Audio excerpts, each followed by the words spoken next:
AITA for ruining my daughter's engagement because she called me a disgrace. My name is Kevin, 50 years old.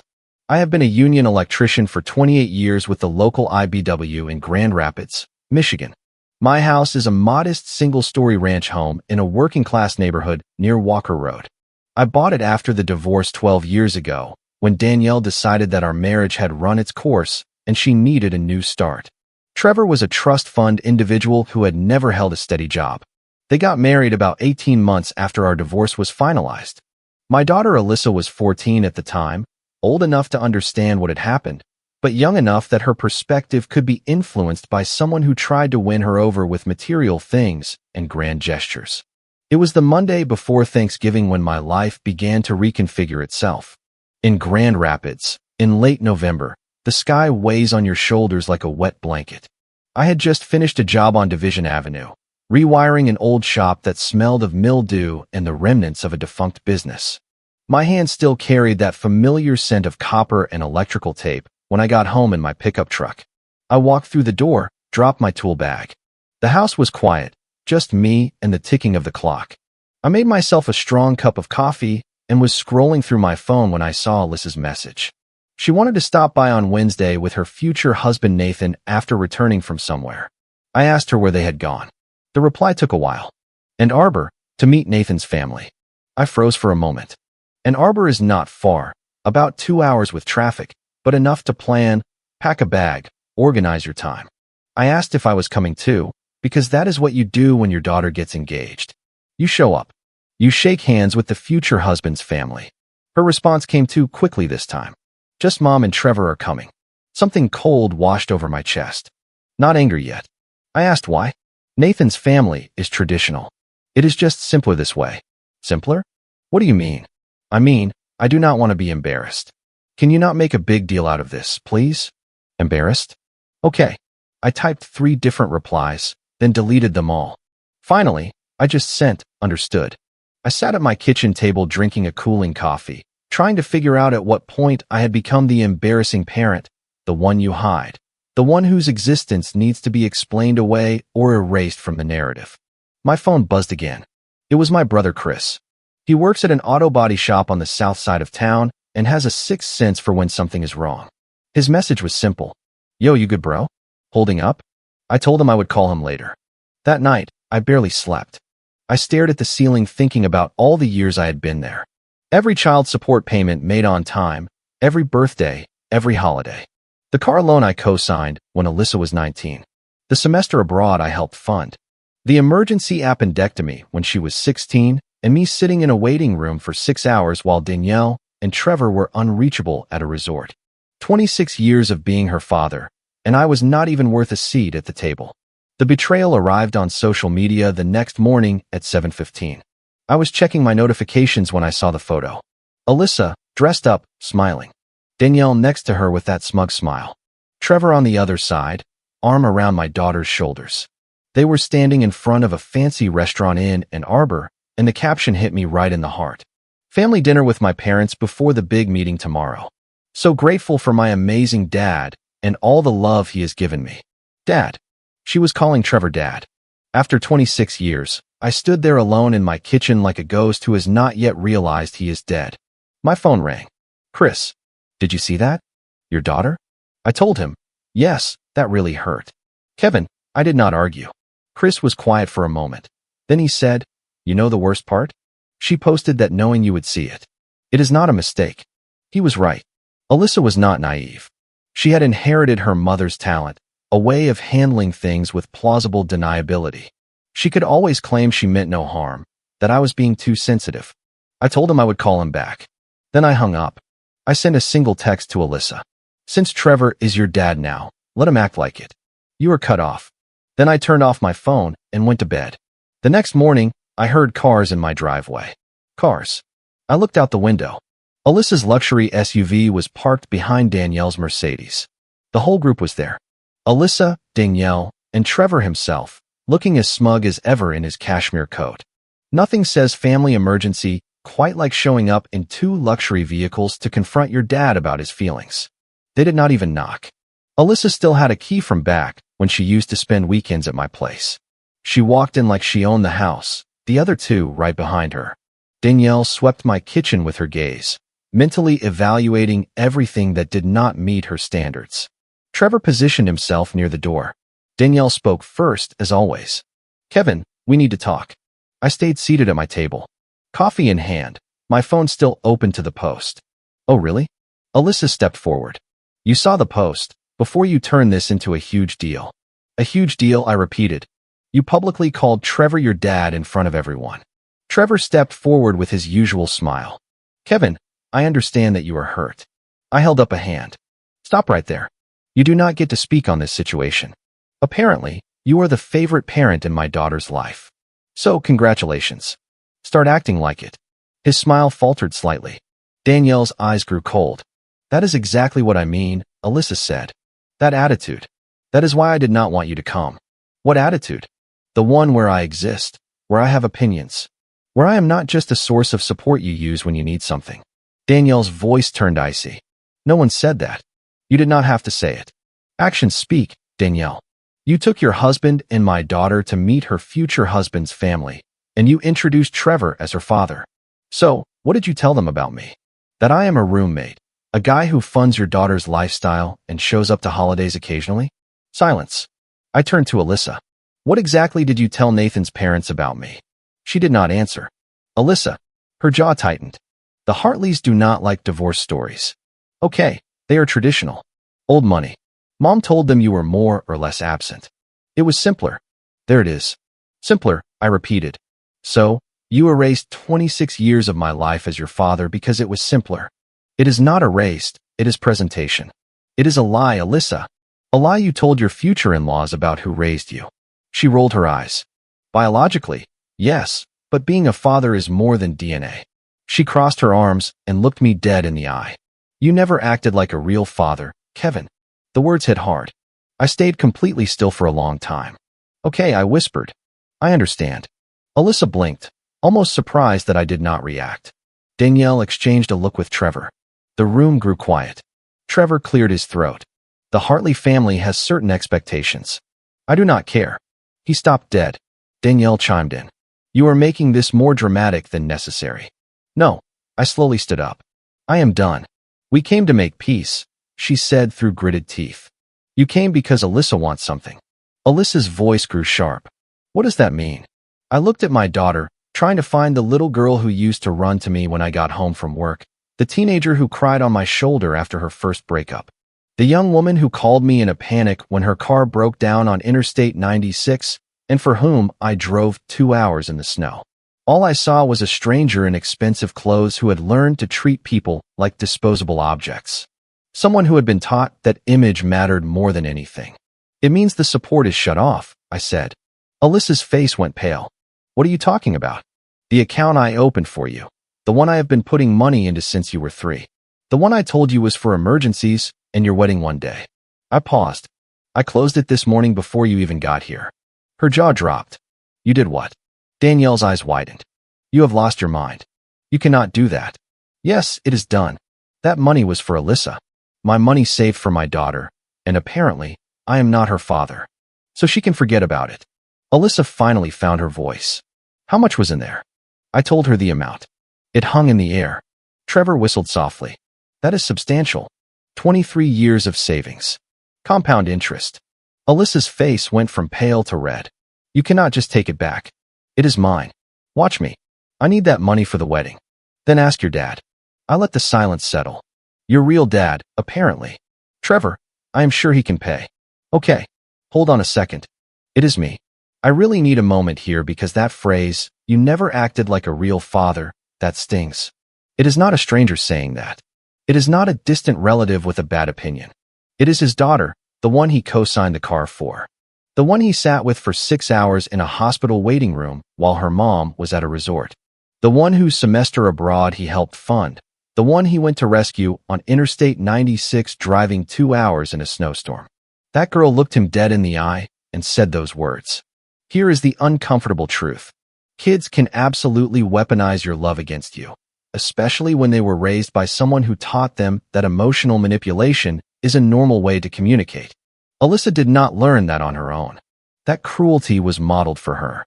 And the saddest part is, she probably does not even fully realize what she is doing.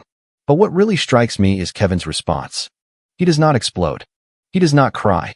He just whispers, "Okay, I understand." That silence, it is not weakness. It is a man who has just made a final decision. When someone shows you so clearly who they are, there is nothing left to debate. The conversation is over. And then he drops the information about the savings account, and suddenly, the whole atmosphere shifts. Funny how that works, right? All of a sudden, the man who was never a real father becomes very relevant very quickly. That tells you everything you need to know about the real purpose of this visit. Now, back to the original poster. Trevor's face hardened. Danielle looked ready to argue. Alyssa was shaking now. "You are going to regret this." I shrugged. "Maybe, but at least I will regret it with my savings account intact and my self-respect still in one piece." She stormed out to her car. Danielle followed her, already on her phone. Trevor lingered for a moment. He looked at me with something that might have been respect or maybe pure frustration, hard to tell. "You know this is not over," he said. I smiled at him. "Yes, it is over." He left without another word. I went back to my garage and finished putting my tools away. Chris called me that evening. I told him what had happened. He burst out laughing. "About time," he said once he calmed down. "I have been waiting for this for years." I told him it felt good. "Normal. You have let them walk all over you since the divorce. Kevin, you are not a mean person, but you need to stop being an easy target." He was right. I had spent so much time wanting to be the reasonable person that I had become a doormat. Not anymore. He came over the next day with drinks and a look like he had just gotten front row seats to a boxing match. "So, the word is out," he said, slumping onto my couch. "Danielle is calling everyone to find out if there is a legal way to get that money back." I raised an eyebrow. "There is not, I know. But having her panic is worth the show alone." He popped open a drink and handed me one. "Apparently, she has already consulted 3 lawyers trying to find a loophole. There is none." That matched exactly what I thought. Danielle always believed the rules were made for other people. "Here is the thing," Chris continued. "Now, you have leverage. The Hartleys are old money. They do not like being lied to. If they find out the truth about how you were portrayed." I thought about it. I am not trying to sabotage Alyssa's wedding. Bro, she already did that herself. You are just deciding whether to hand her a fire extinguisher or let it all burn. 2 weeks later, my phone rang. Unknown number. A polite, measured woman's voice. She introduced herself as Barbara Hartley, Nathan's mother. She told me she had heard conflicting things and wanted to know the whole story before her family made a decision regarding the wedding. I asked her what she had been told. There was a silence. Then she said they were told I had been largely absent during Alyssa's childhood, that Trevor had been the stable presence, and that the divorce was due to my issues. I sat down on my couch. "Mrs. Hartley, I have worked as an electrician for 28 years to provide for my daughter. Same job, same union. I have never missed a single child support payment. I was present at every custody exchange, every holiday I was entitled to, every possible school event. I have the proof, the car I co-signed, the tuition I helped pay, the medical bills. Do you want copies?" Silence on the other end of the line. "That is not what we were told," she finally replied. "I am sure it is not." Another silence. "Mr. Hollis, would you be willing to meet with us? My husband and I would like to hear your side in person." I thought about it for a few seconds. "When and where?" We set up a meeting. Chris came to my house the Sunday before the meeting with a notepad. "All right," he said, settling in. "Let us take stock. What do you actually have?" I had spent the week gathering documents, not for revenge. Well, not only for that, but mostly to set the record straight. We laid everything out on the kitchen table: child support statements since the divorce, bank statements showing the savings fund, medical bills, co-signing paperwork for Alyssa's first car, report cards with my signature next to Danielle's, photos from birthdays, holidays, school events. Chris flipped through a stack of photos. "Stop at her graduation. 3rd row. I got there early to get a good seat." He held up a photo. You and her, both smiling. "This is 2 years after Danielle remarried. You were still showing up to everything?" I never stopped. He set the photo down and shook his head.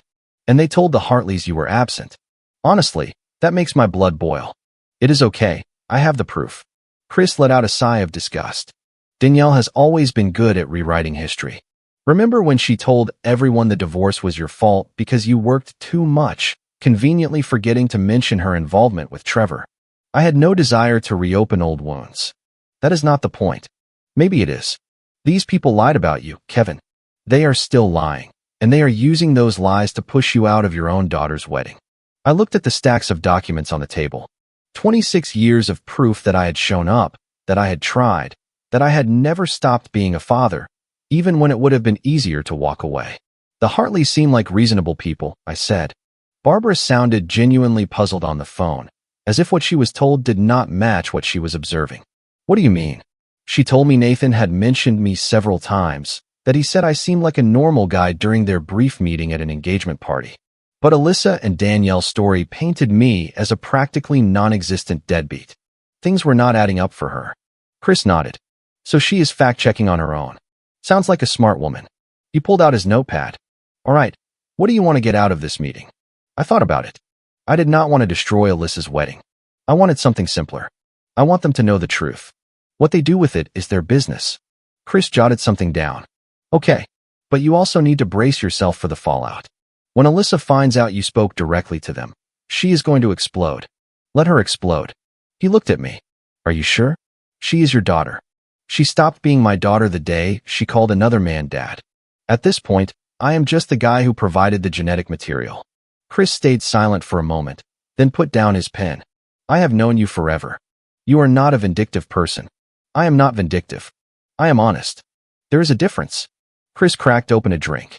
Very well, let us prepare what you are going to say. We spent the next 2 hours going over everything. When he left, I had a simple folder with the most important documents and a clear idea of what I wanted to say. The meeting was scheduled for Tuesday evening. The Hartleys had suggested a neutral location, a meeting room at their church. Chris offered to come for support. I declined. This was something I needed to do alone. Monday night, Alyssa called me. It was the first time she had reached out since the confrontation in the driveway. Her voice was strained. I heard you spoke to Nathan's mother. I did not ask her how she knew. It did not matter. She reached out to me. She was asking questions. I answered. What did you tell her? The truth. Silence. Then, you had no right. I had every right. You lied to them about me, Alyssa. I set the record straight. That is going to ruin everything. No, the lies would have ruined everything eventually anyway. Her voice turned icy. You are going to regret this. You say that often. It has not come true yet. She hung up without saying goodbye. That night, I slept well, better than I had in weeks. The day of the meeting arrived. The church meeting room smelled of lemon cleaner and old hymnals, folding chairs around a long table, fluorescent lights buzzing overhead, and a coffee maker in the corner that had probably been brewing the same mediocre coffee for decades. I arrived 15 minutes early. I set my folder on the table and sat near the middle. Not at the head of the table. This was not my show, just in a spot where I could be clearly seen and heard. The Hartleys arrived next. Barbara was tall, silver-haired, with a posture that betrayed a lifetime spent in boardrooms. Her husband Richard was shorter, stockier, with calloused hands that showed he had worked hard at some point in his life. They shook my hand and sat across from me. Thank you for coming, Barbara said. I know this is unusual. I told her I appreciated the opportunity to set the record straight. Nathan came in next, visibly nervous. He gave me a nod and sat next to his mother. This kid was not the enemy. He had just been given bad information. Then the others arrived. Alyssa walked in first, her face carefully neutral, just as she had learned from her mother. Danielle followed, already wearing that wounded dignity like a weapon. Trevor brought up the rear, his cashmere coat replaced by a more understated blazer, playing the humble card for the audience. All three sat on the other side of the table. Alyssa positioned herself as far away from me as possible. Richard cleared his throat. We are here to clarify a few things before moving forward with the wedding preparations. Barbara spoke with Mr. Hollis last week. What she learned does not align with what we were told. We want to give everyone a chance to explain themselves. Danielle opened her mouth, but Richard held up a hand. We will start with Mr. Hollis. I looked around the table. All eyes were on me. The moment felt heavy, but not in a bad way. More like I was finally putting down a weight I had been carrying for too long.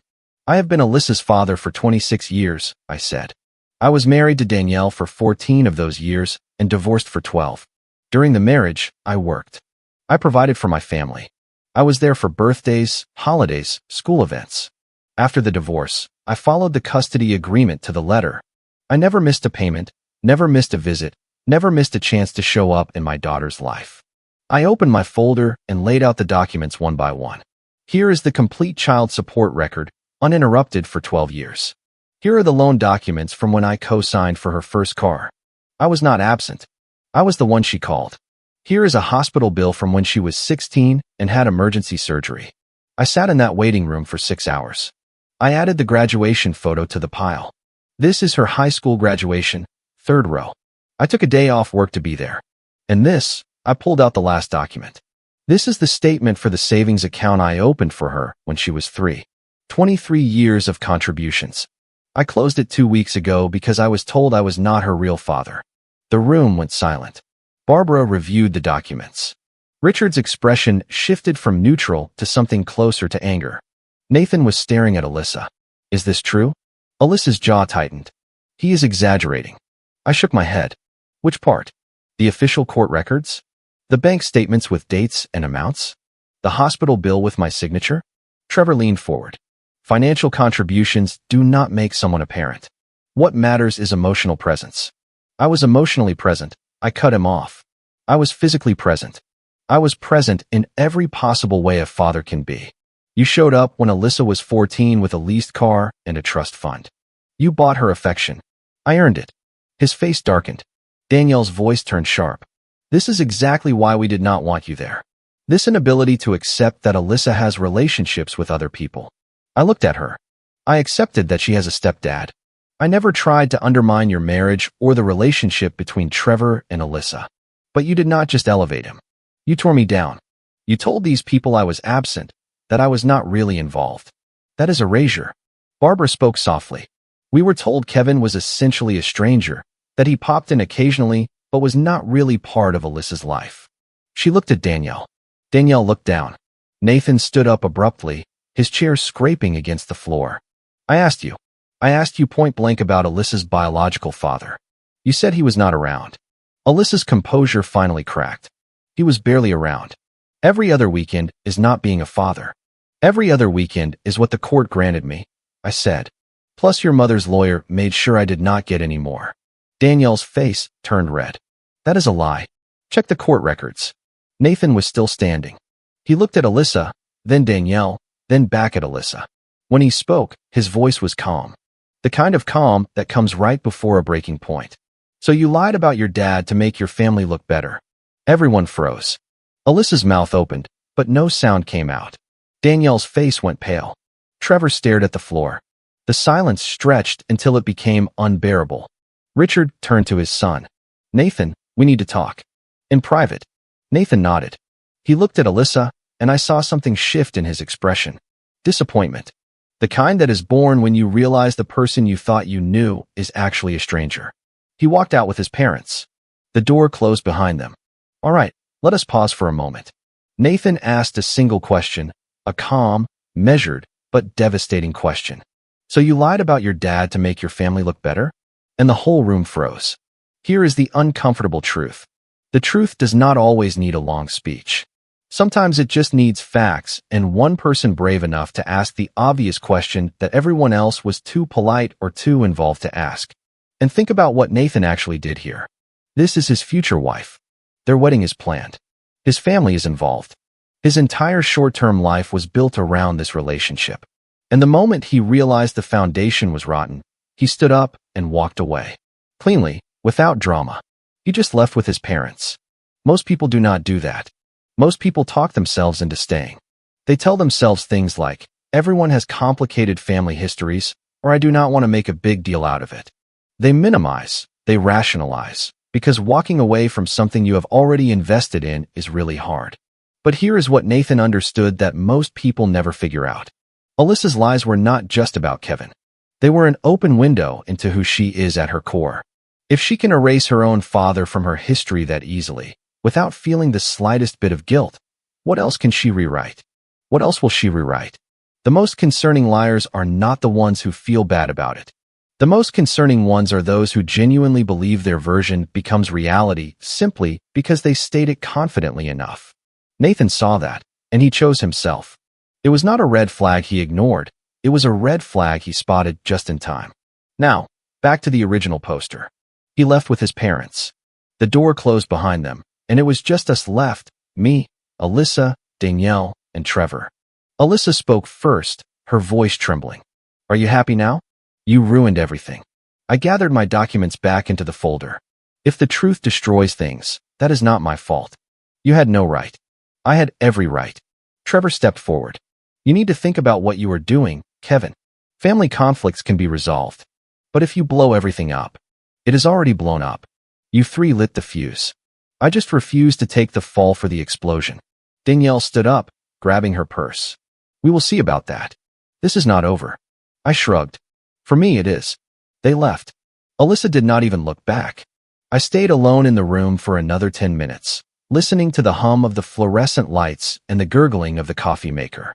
Then I packed up my folder and went home. The next 3 weeks were chaotic. Not my chaos, theirs. I simply watched it all unfold from a distance, quietly. Chris kept me updated through his network. After the meeting at the church, the Hartleys went into full investigation mode. They verified everything I had told them. The child support payments, the bank statements, the graduation photos. The wedding was not canceled. It was postponed indefinitely while Nathan and Alyssa sorted some things out. That was the official version. Unofficially, according to Chris, Nathan was seriously reconsidering the idea of marrying someone who had lied to his family about something so fundamental. Danielle called me 5 times the first week. I did not answer. She left voicemails, angry at first, then increasingly panicked. Kevin, we need to talk. For Alyssa, the wedding is in jeopardy. Whatever our issues are, we can work them out, but you have to call the Hartleys and say you overreacted. Please. I ignored her. Trevor did not call, probably a smart move on his part.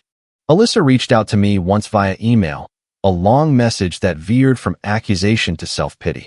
I was ungrateful for everything she had done for me. I did not understand how hard it had been for her growing up between 2 households. Trevor had been around more during her teenage years. She had never meant to hurt me. She had simply made choices that resulted in that.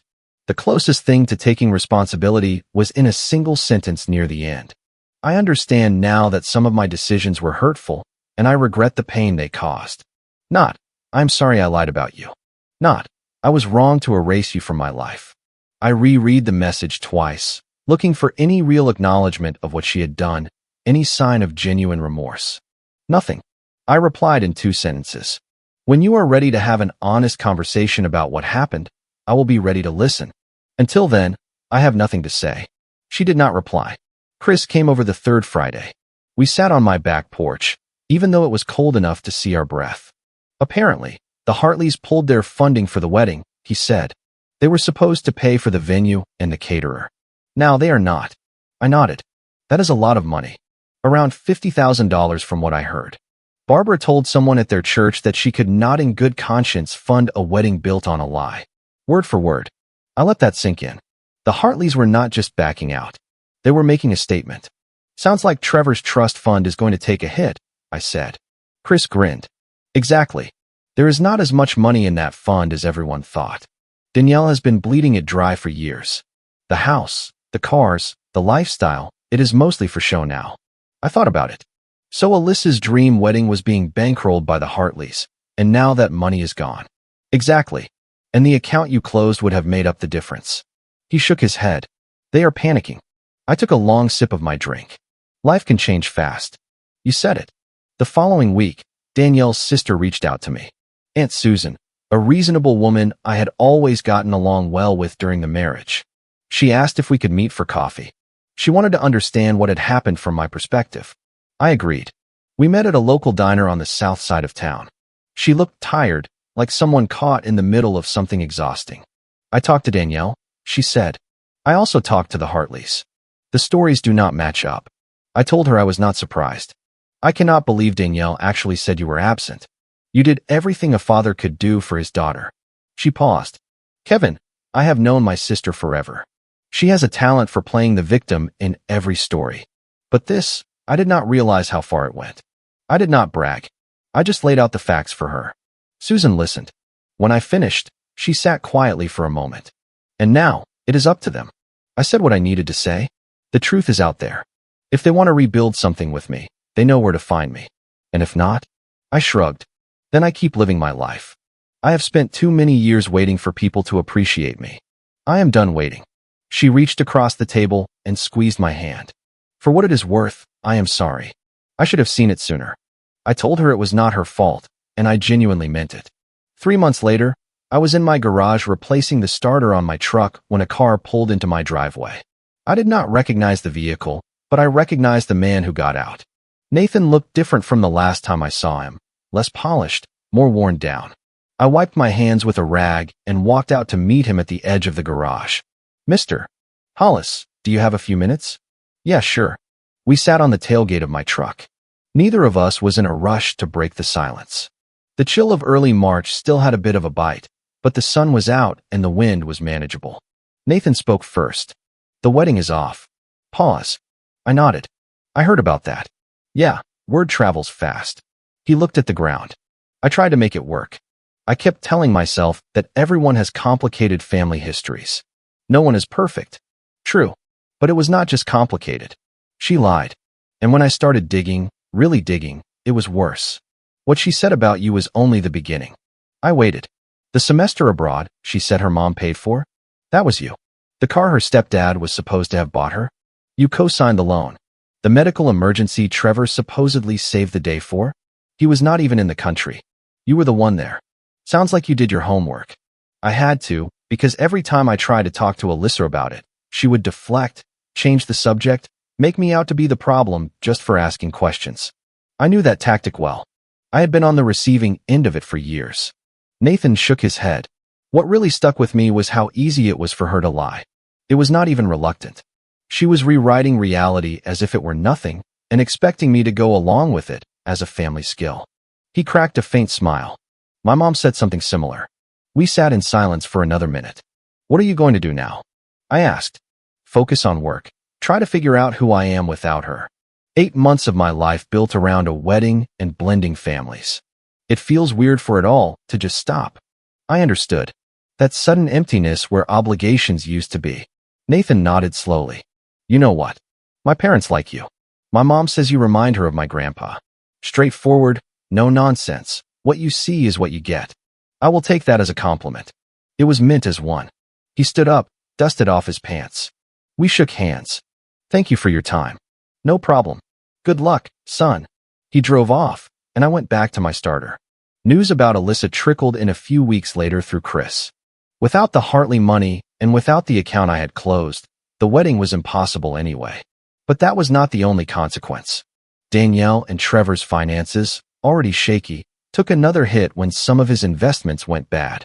Trevor was playing dangerously with what was left of his trust fund, chasing returns he could not afford to lose. The lifestyle they flaunted was beginning to crumble. There was talk of selling the big house, downsizing. Alyssa had moved back in with them. The nice apartment she was renting, funded, I was now convinced, by money Danielle was siphoning, was no longer sustainable. At 26, she found herself back in her childhood bedroom, watching the image she had so carefully crafted collapse around her. The irony was not lost on me. For years, they had looked down on my modest house, my practical truck, my simple life. Now, they were learning that the foundation they had built their world on was not as solid as they thought. Turns out, character is a better investment than cashmere coats. Aunt Susan called me in April to say Danielle was asking about me, wanting to know if I was open to talking. I told her I had said everything I needed to say. The ball was in their court, but I was not going to pretend nothing happened just to make them feel better. She will not apologize, Susan warned me. You know that. I knew it. Danielle had never apologized for anything in her life, and Alyssa had learned from the best. Then we have nothing to talk about. Susan agreed. She had probably expected as much. Summer arrived. I went fishing with Chris up north in Michigan. A week of not thinking about any of it, just casting my line into the lake and enjoying the quiet. When I got back, there was a letter in my mailbox. No return address, but I recognized the handwriting. Alyssa. I hesitated, thinking about not opening it. The mature thing would have been to read it with an open mind, look for excuses, rebuild the connection. But I had spent 26 years being mature, being reasonable, being patient. I read it anyway. 3 pages. Mostly, it was explanations masquerading as apologies. She said she had been lost, that she found herself torn between 2 families, and so on. I put the letter in a drawer. Maybe I will reply someday. Maybe not. But I was in no rush. In October, I got a new apprentice at work. A kid named Zach, 22 years old, eager to learn the trade. He reminded me of myself at his age, showing up early, staying late, never complaining when the work got tough. One day during lunch, he asked if I had any kids. I took a bite of my sandwich and thought about the question. I have a daughter, I finally said. But we are not close. He nodded like it made perfect sense. He did not push for details. Smart kid. That evening, I sat on my back porch as the sun went down. That crisp, clear autumn chill that reminds you winter is coming even though it is not here yet. The trees in my yard were half bare, leaves scattered across the lawn that I would soon need to rake. I thought about Alyssa, Danielle, and Trevor, about all those years spent trying to be enough for people who had already decided I was not. And I realized something that felt a lot like peace. I had stood up for myself. I had refused to be treated like a ghost, refused to be erased. What happened next was no longer up to me. Maybe Alyssa would come around someday. Maybe she would not. Either way, I was done carrying the weight of her choices. I had spent decades being a father, showing up, sticking around, holding the line when it would have been easier to walk away. It was enough. It always had been. The fact that she could not see it was no longer my problem. Comment. This story really stayed with me, and I hope it touched you in the same way. Standing up for your self-respect is never easy, but it is incredibly important. Setting healthy boundaries shows that you truly value yourself. Sometimes, choosing peace means having the courage to step back. We all have a responsibility to protect our hearts and energy. Real healing begins the moment we stop accepting treatment we do not deserve. Being kind to yourself should always be your priority. You deserve relationships where your presence and efforts are genuinely valued. I hope this encourages you to honor your worth and choose the peace you deserve. If you like the stories, don't forget to leave a comment and support the channel by subscribing. See you in the upcoming stories.